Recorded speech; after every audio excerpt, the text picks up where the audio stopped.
सुनहरा दिन है। आज का दिन भारतीय इतिहास में 15 अगस्त 26 जनवरी की तरह लिखा जाएगा।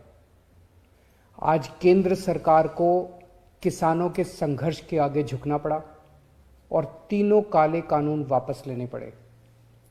आज सिर्फ किसानों की जीत नहीं हुई है, आज जनतंत्र की जीत हुई है। आज किसानों ने सभी सरकारों को बता दिया, जनतंत्र में सरकारों को हमेशा जनता की बात सुननी पड़ेगी, सिर्फ और सिर्फ जनता की मर्जी चलेगी। कोई भी पार्टी हो, कोई भी नेता हो, जनता के सामने आपका अहंकार नहीं चलेगा। यह एक ऐसा संघर्ष था जिसने पूरे देश को एक कर दिया। इस लड़ाई में किसानों के साथ साथ मजदूरों, युवाओं, महिलाओं, आड़तियों, दुकानदारों ने सबने हिस्सा लिया। पंजाब हो या यूपी, बंगाल हो या केरल, पूरा देश किसानों के साथ खड़ा था। देश विदेश में रहने वाले सभी भारतवासी एक हो गए और इन सब ने मिलकर आज इतिहास रचा है। जिन्होंने धर्म जाति से ऊपर उठकर एक साथ सड़क पर तीनों काले कानूनों के खिलाफ ये लड़ाई लड़ी और आखिर में केंद्र सरकार को उनके आगे झुकना पड़ा, इन सभी की आज जीत हुई है।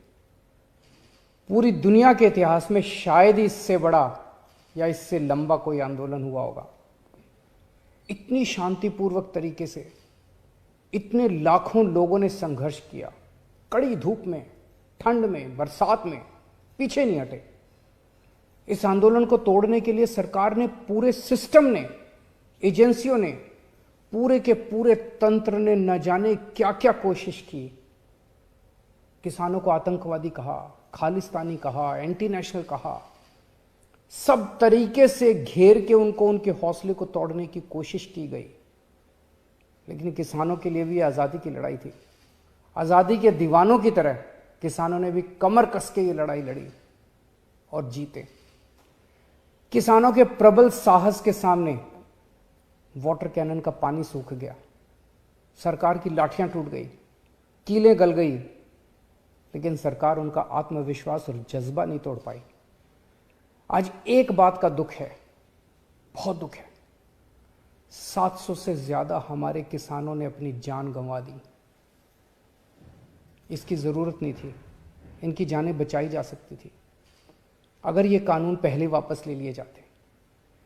हमारे किसान भाइयों और बहनों को इतने महीने सड़क पर बैठकर ठंड में, बरसात में, धूप में तकलीफ उठाने की जरूरत नहीं होती। आज 700 से ज्यादा किसानों की जान चली गई, 700 से ज्यादा परिवार उजड़ गए। आखिर किस लिए? इन शहीदों को मेरा नमन है, इनके परिवार को भी मेरा कोटि कोटि प्रणाम है। मैं उनकी आत्मा की शांति के लिए वाहेगुरु जी से प्रार्थना करता हूँ, उनके परिवार के सभी कष्ट दूर करें। पर आपकी कुर्बानियों को ये देश कभी नहीं भूलेगा। आज का दिन हमारे देश के बच्चों और नौजवानों के लिए एक सीख है कि अगर सही नीयत से शांतिपूर्ण तरीके से संघर्ष करो